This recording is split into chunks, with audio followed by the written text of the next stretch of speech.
présidentielle. Or, M. Ouattara avait fait déjà ses 2 fois 5 ans, c'est-à-dire 10 ans. Il n'était pas concerné à contrôler les organes chargés des élections. C'est-à-dire qu'il n'y avait pas de raison d'aller aux élections. Puisque quelqu'un qui n'est pas éligible au regard de la Constitution veut s'imposer comme candidat, et non seulement il veut s'imposer comme candidat, mais en plus il veut contrôler les organes, l'arbitre des élections. En faisant ces 2 violations, l'élection n'avait plus de sens.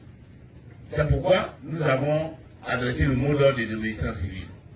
Ce mot d'ordre a été suivi sur l'ensemble du territoire national. Et ici à Yakassé à Tobrou, nous avons eu écho de la détermination avec laquelle toute la population s'est impliquée dans la désobéissance civile. Nous avons eu écho de toutes les douleurs que vous avez vécues ici, des agressions dont vous avez été victime, des arrestations qui ont concerné beaucoup de jeunes. Jusqu'à ce jour, il y a encore beaucoup de nos frères qui sont encore en prison. Après tout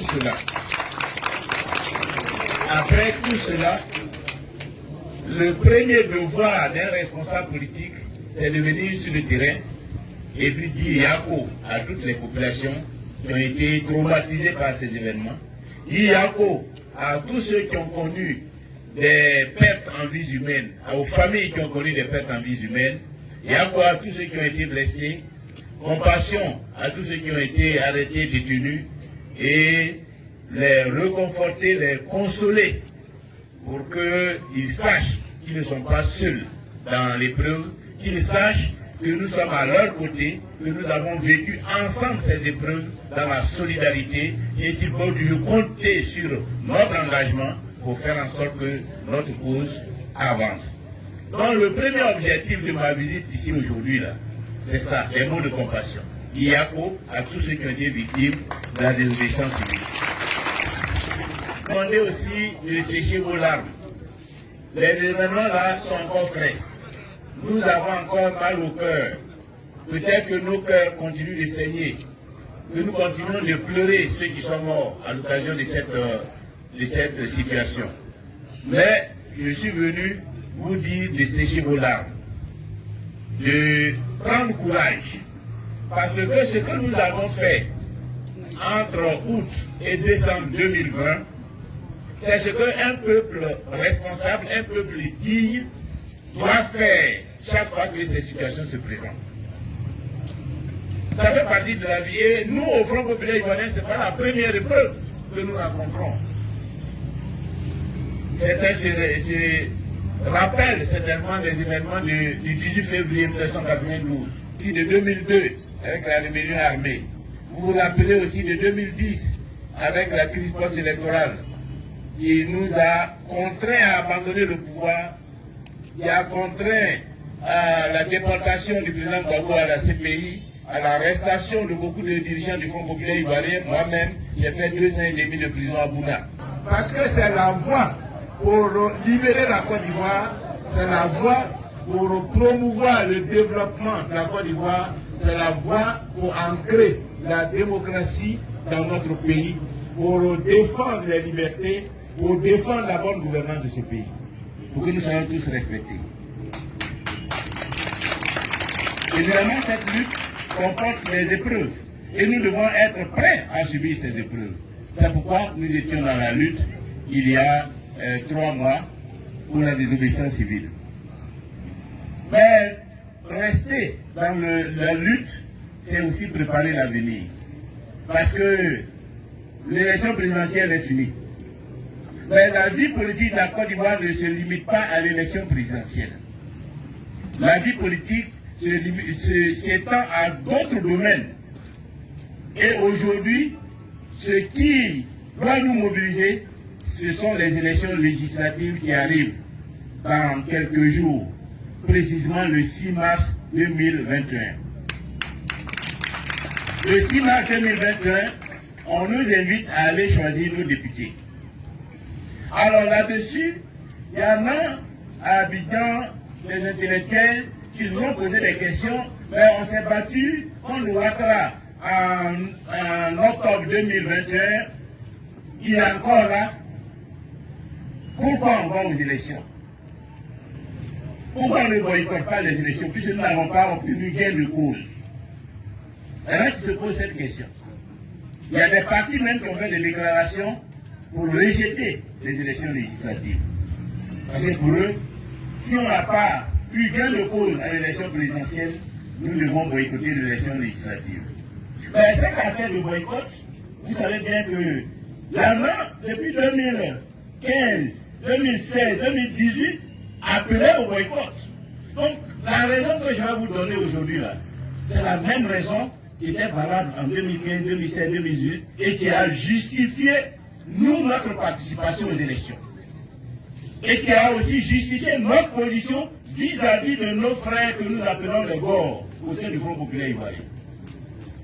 Est-ce que, comme on est fâché, comme on n'a pas obtenu gain de cause à l'occasion des élections présidentielles, est-ce que c'est normal qu'on participe aux autres activités de la vie nationale, notamment aux élections législatives?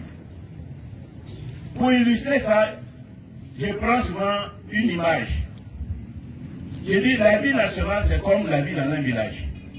Dans le village, vous avez un champ collectif. D'igname, de manioc, de riz, c'est ce champ-là qui nourrit tout le village. Vous avez la pompe du village, vous avez le centre de santé du village, vous avez l'école du village.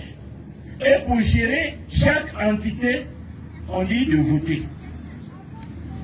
On vote pour savoir qui va garder le champ de riz, où nous tous nous allons nous approvisionner. On dit de voter pour savoir qui va garder la pompe, où nous allons tous chercher l'eau à boire. On dit de voter pour savoir qui doit gérer le centre de santé, où nous allons tous nous soigner quand nous sommes malades. Même chose pour l'école, où nous envoyons nos enfants à l'école. Il se trouve qu'au moment du vote pour le champ de riz, le chef, il a utilisé tous les moyens pour s'approprier le champ de riz. Vous dites, ouais, c'est moi. Je vais garder le champ de riz là. Et puis, le moment d'aller compétir pour l'eau arrive. Si vous dites que, parce qu'il a pris le champ de riz, vous vous en foutez de l'autre, que vous n'allez pas dans la compétition pour l'eau, il va mettre la main sur l'eau. Si vous adoptez la même attitude, il va mettre la main sur le centre de santé, il va mettre la main sur l'école, et puis il va dire, bon, vous tous qui êtes contre moi là, aucun de vous ne mettra pied dans mon champ de riz pour prendre le riz. Aucun de vous n'ira sur ma pompe, je vous interdis, vous n'avez pas l'eau ici. Si vous êtes malade là, allez-y à Jopi là-bas, vous allez vous soigner, c'est pas ici, à Yakassatogo. Vos enfants là, allez-y les mettre à l'école à couper ou bien à goût si vous voulez, mais ici là, je vous interdis. À partir du moment où on a boycotté là, il a mis la main sur tout. Et nous sommes serrés dans sa main. On ne peut pas manger, on ne peut pas boire. Tout ce qui va nous rester, c'est quitter le village. On va nous installer dans le village voisin. Alors que si il a mis la main sur le champ de riz, et puis la compétition pour la pompe arrive, et puis on se débat, on lui arrache la pompe. Maintenant qu'il a le riz, nous on a la pompe.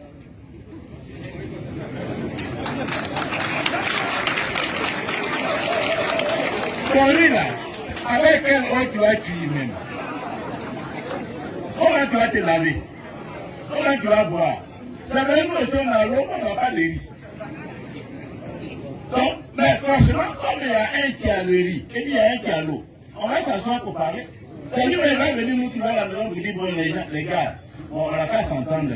Maintenant, chaque semaine, je vais vous donner un sac de riz, et puis vous me donnez 2 seaux d'eau.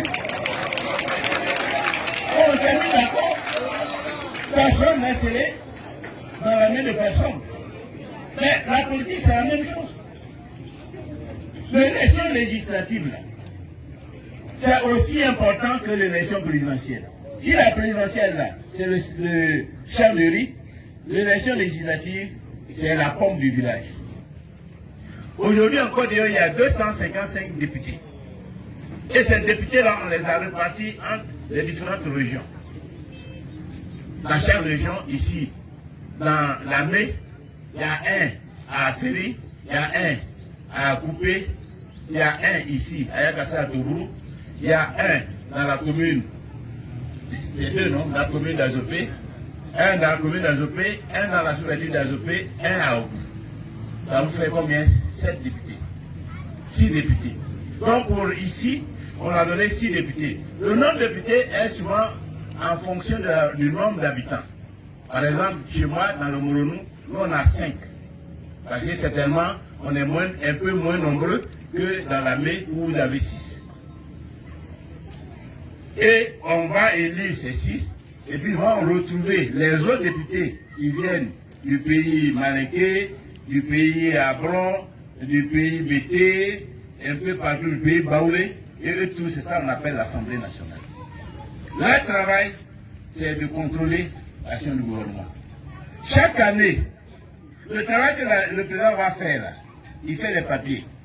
En 2021, si ce qu'il veut faire, il fait papier. Combien d'écoles il veut construire et où il veut construire les écoles? Combien de centres de santé il veut construire et où il veut construire les centres de santé?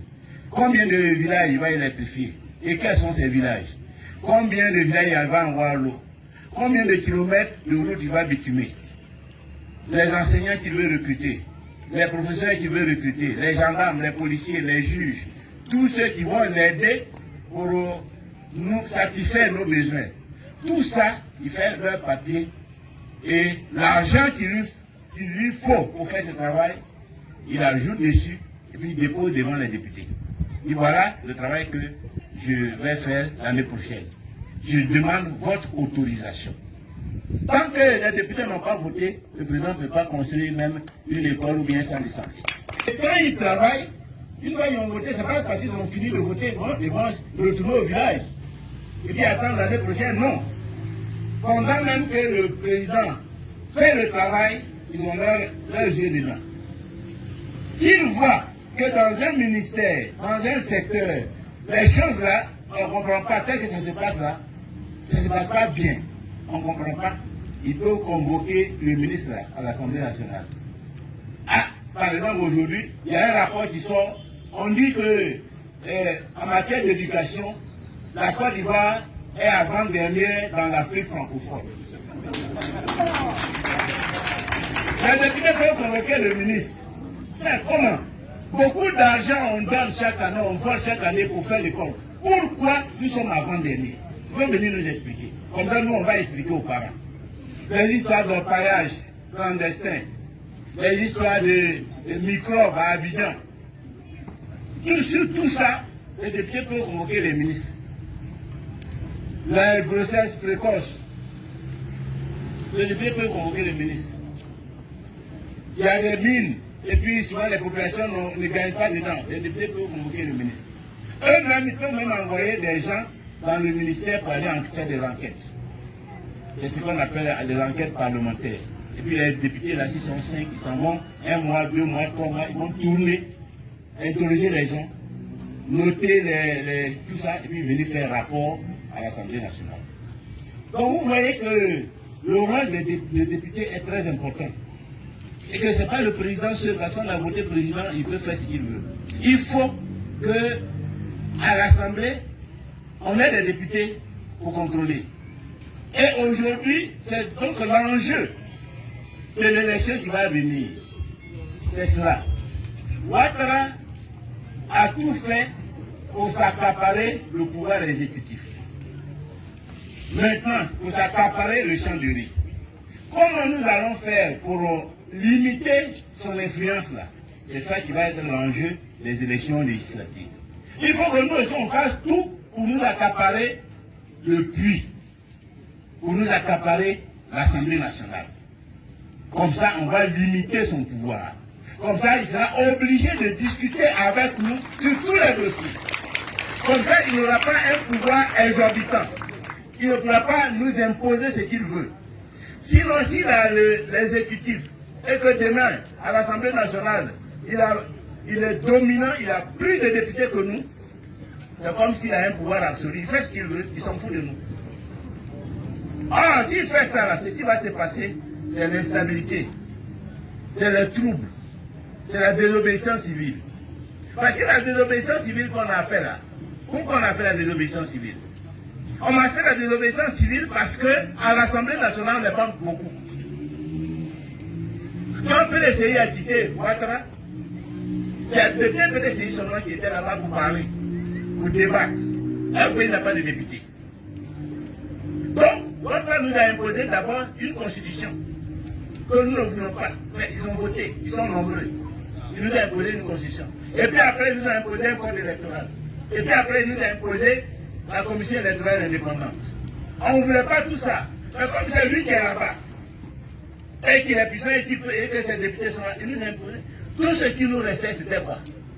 De demander à la population, aux jeunes, la loi que Ouattara a votée là, nous on n'est pas d'accord. Mais comme on ne peut pas le bloquer à l'Assemblée, on va le bloquer dans la rue. On va l'empêcher d'appliquer la loi.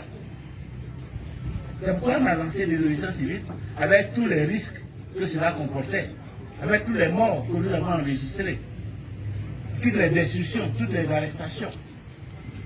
Donc si nous ne voulons pas que la désobéissance civile, là, on soit obligé de faire ça encore en 2025, c'est maintenant au moment où on vote des députés là. On doit tout faire pour envoyer des députés à l'Assemblée.